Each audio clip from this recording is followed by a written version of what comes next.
Okay, let's move on to measurements. Okay, so when we're making measurements,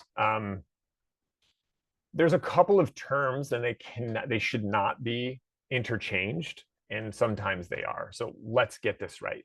So the top two are the important ones: precision and accuracy. Trueness is a little bit different. It's neat though, because so that's why I have it. So let's say that we have these measurements right here. So all those little blue dots are individual measurements. The black dot is the mean, the average of everything together, okay? But the actual proper value is that red one, okay? So precision is how close individual measurements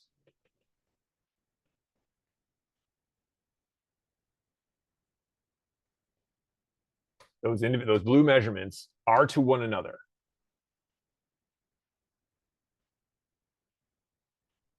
Right? How close they are to one another. That is the idea of precision. Okay? How precise something is. How good, and generally precision, as a quick aside here, if your instrument really clumps things together really well, then it's really well calibrated and you're going to get the same measurement every single time because it's a really good instrument. So good precision means your instrument is really on target, right? Accuracy is how close measurements are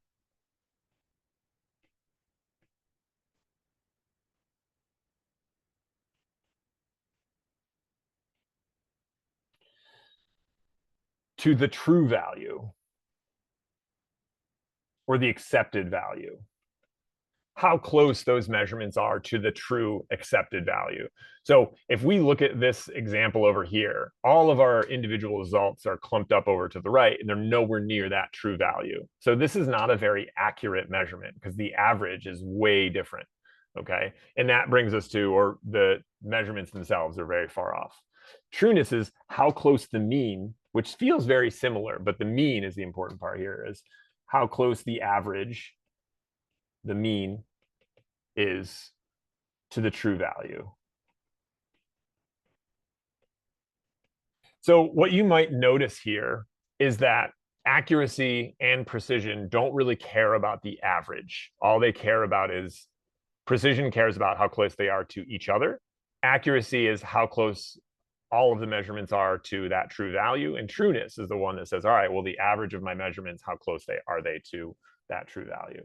So if I were to take a little dartboard and look at values. So if this is the center and I have a little dartboard here and I clump a bunch of them up here, right? This is very high precision, low accuracy, low trueness, right? High precision, all those measurements are clumped close together. If I look at another one like this, all of the measurements, this would be, well, yeah, we actually have pretty good precision. They're all clumped together well. We actually have really high accuracy. They're all very close to that true value, which is the dot in the middle. And we also have a high trueness, okay? If we were to look at the final one here, and they were spread out like way on the edges here, all right? So this is low precision. All of those things are really far apart from one another, all those measurements. This is pretty low accuracy because they're all really far from that true value, which is in the center. But actually, this has pretty high trueness because if we average them out, they're probably going to come out into the middle. So you can see kind of how all that works out. Precision and accuracy are the important ones. Precision, how close they are to each other. Accuracy, how close they are to the true value. All right. So this brings us to significant figures. I love significant figures. Significant figures they're great. Once you get the hang of them, you're going to hate these. You're going to hate these at the get-go. But once you start to understand these things, once you start to understand how significant figures work, your life is significantly better. And it's much easier, no pun intended, much easier to understand. So when you're taking a measurement, if you plug some value or some values into your calculator and you get like 1.3279 and all the numbers go out, where do you stop writing, right? At some point, you have to say, you know what? the number is no longer relevant, right? Like if you measured your height, right, you get to a certain point and you're like, well, where do I stop measuring? Because at some point the numbers don't mean anything. Okay, so there's always some uncertainty in a quantity, in a measured quantity. That's important. Significant figures only apply when we're dealing with a measured quantity. So this comes in play when we're talking about measured quantities. So if you're making a measurement, at what point do you cut it off? At what point do you say, hey, this is no longer relevant, right? This number no longer is important.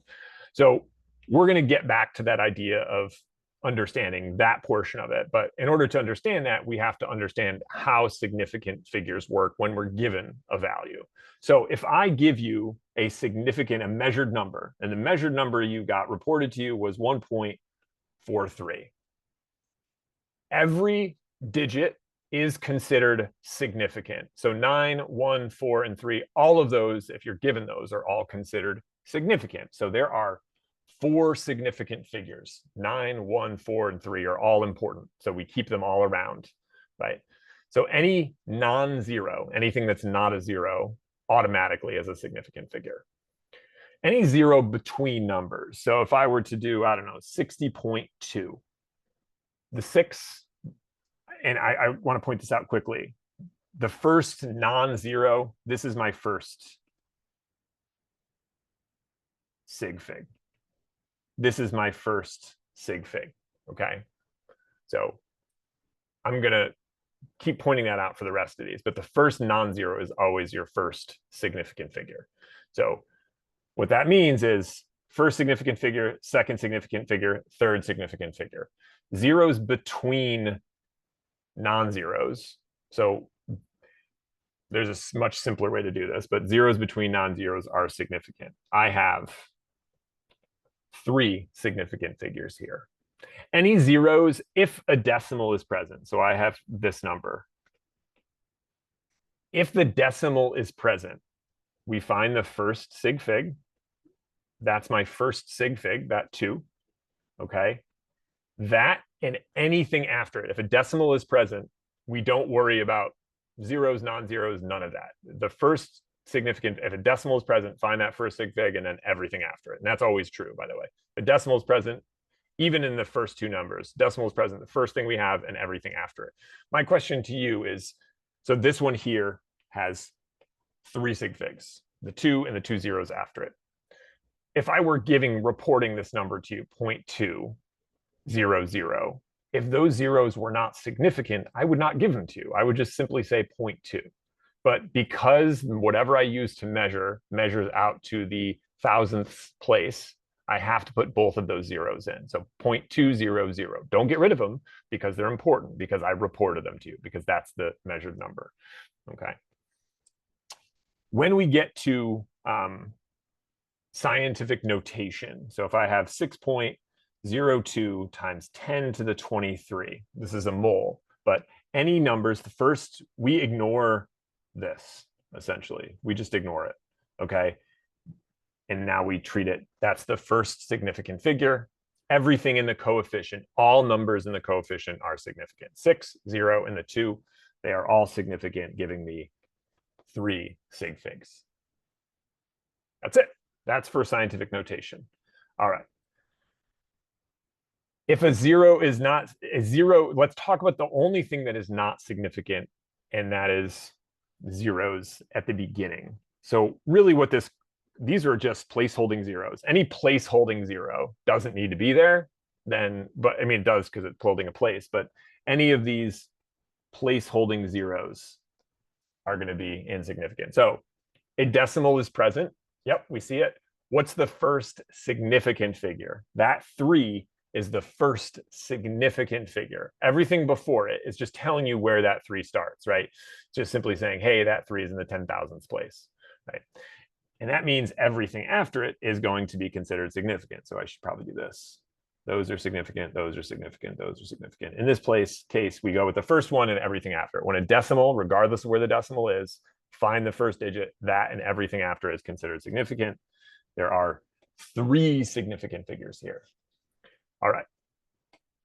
How about this one? 23, this is a comma, 23,000, okay? Is a decimal present? No. So what we need to do in this case is find the first significant figure and the last significant figure. And it's, in fact, let me change this just a little bit. Instead of 23,000, let me say 203,000. There we go. Because the first significant figure is the 2, and the last one there is the 3 because there's no decimal. So that means that these are significant. The zeros are just telling you at the end, are just telling you the magnitude of it, right? This is that 203 starts in the 100,000th place. There are 3 significant figures in this number. Now here's the weird thing, and this is the rule of thumb. So 203,000, but I put the decimal there. Is a decimal present? Yes, it is. So what's the first sig fig? That one. Well, that means because the decimal is there, that and everything after it is considered significant. So this one would have 6 sig figs. Those zeros, because the decimal is there, those zeros are important. Okay, that's the difference for this, is just simply if a decimal, that's the rule. If a decimal is present, find the first sig fig, that and everything after it. Done. That's the rule. If the decimal is not present, just where's the first sig fig, where's the last sig fig, everything in non-zero, everything is in between it. Okay. All right. So with that said, how many sig figs here? We'll take a look at it. Now let's talk about rounding. Turns out you have been rounding wrong your entire life. Okay. We know the rules. We know the rules. By the way, you're not really ever going to run into this, but it's important to know. It's actually, it's why we do science, and sometimes, okay? So if the digit following the desired rounding number is 5. So when I want to round something, so if I have 34.4100, by the way, how many sig figs? There are decimals present. The 3 is the first one. There are 6 sig figs here. So what I'm going to do is I'm going to underline the place that I want to round. Okay. In fact, I'll underline the next one. So I'm going to underline. You will always see me underline the place that I would have rounded. Okay. So I'm going to round at that 4. So the question is, the thing next to it, that's the number in question. That is less than 5. And therefore, the number goes down, or the number stays the same. So this gets rounded to 34.4 because that was the location that I was rounding. 34.4. Okay. Great. Simple. Easy. If the number is greater than 5, so 102.6, and I'm going to underline that too. That's where I would have rounded. Well, the number is greater than 5. We always round up. This gets rounded to 103, and we're done. Again, the last digit is the one that I underlined because that's where I rounded to. Okay. Now, here is the weird part. If the desired rounding number is 5, we have a decision to make. Okay, so 3.15 and actually 00024. If I underline that 1 and I want to round there, the next digit is a 5. So that's what I'm looking at for my rounding. Okay. If there is anything other than zeros after it, which we do have there, just immediately round up. And this is the case that we're always most often going to run into. So we're going to round up because that number is greater than 5 because there's something after it. Doesn't matter if they're significant or not. Those numbers are going to get rounded up. The weird rule that you don't know comes into place is when you are rounding and there's only a 5 after. So if I have 3.35 and I want to round here, okay? This rounds to 3.4, believe it or not, because if there is a 5 and there is nothing, the 5 is where I'm going to round to, and there is nothing after it. It's all zeros or it's just a 5. We have to 50% of the time round up, 50% of the time round down. And we do that by looking at the number that is being rounded. Because that 3 is odd, that means we round up. Weirdly, right? So 3.3 goes to 3.4. It always turns into an even number. That's another way of looking at it. So the number that at which it's rounding, if there's only a 5 after it, gets rounded up. How about this other one here? So if I have 1.25000, again, I'm rounding to that 2. Okay. The number that this is the number in question. Is that greater or less than? Oh, it's exactly 5. And if I look beyond it, it's all zeros. So there's nothing that's going to bump it up. And therefore, we look at this number. This is even. Because it's even, we round down, or we just keep it the same. So this ends up becoming 1.2. That's it. That's rounding. Weird, but that's the proper way to actually do it. All right. So taking a look at measurements, let's take a look at measurement and uncertainty, because we did look at that a little bit with precision. So let's talk about 2 different types of numbers. An exact number. If you're counting, that is an exact number. There's no significant figure involved with counting, right? Look in the room you're in right now, right? There's one person in this room with me. So one person. No one's going to deny that there's one person in this room. You know, you might have 4 or 5 people in the room, but no one's going to argue with that number. Counting is an exact number. There's no significant figure. There's no questioning that. You don't have to worry about it. There's no uncertainty in that measurement. Also, conversion factors.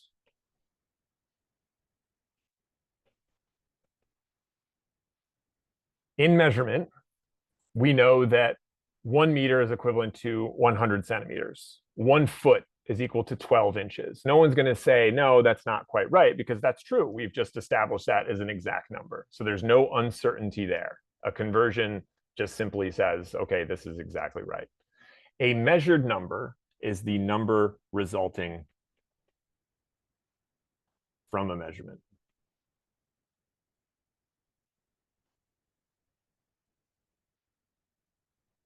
A number resulting from a measurement is what a measured number is. Significant figures are going to be important. We are only as accurate as our least accurate measurement. So sig figs are important when we're making measurements.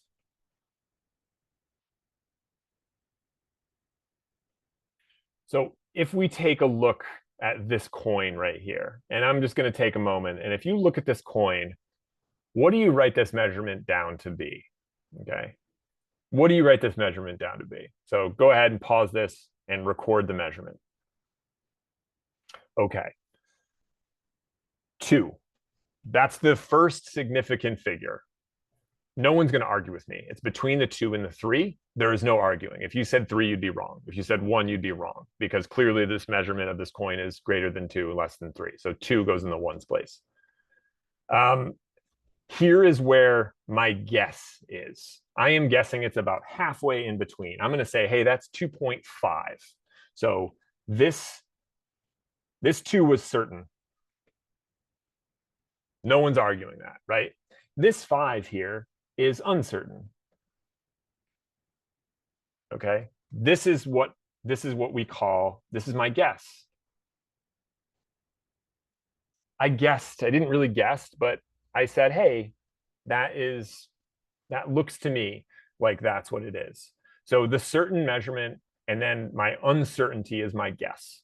So it's about halfway in between. If you said 2.4, you could argue that. 2.6, sure. Like maybe it's in between those two.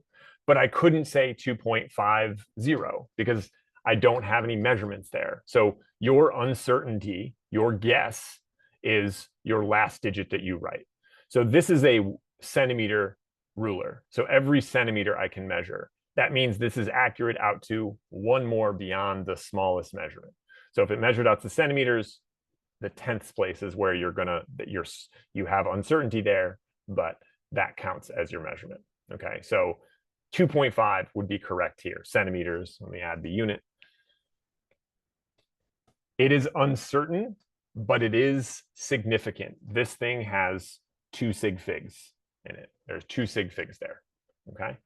So with that said, as a quick aside, so if I had a group measure this and I had 2.2, 2.2, 2.2, 2.2, and the average, let's say the last one is the average is 2.2. That's what it turns out to be because everybody measured the same. And group B measured 2, 3, oh, that's weird too, 2.5, 2.4, 2.6, and their average came out to be 2.5, right? And the true value, as we said, is 2.5. Which group was more precise? Which group was more accurate? Which group was more true? Okay. Turns out group A was precise because all of their measurements really were together. They're clumped together. That's the important part for precision. But they were not as accurate as group B because group B kind of rounded. Group B is not like super accurate, but group A is all pretty far off. And group B is definitely more true because their average is equal to the true value. Okay. All right. Good. So moving on. So uncertainty. So what we were seeing in that measurement is that last significant figure, that guess. Okay. So that last sig fig, which is the guess, we'll call it in guess, on a measurement.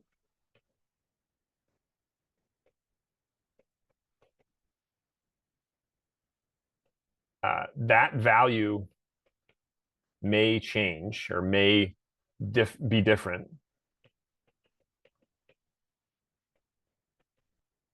on who is using the instrument.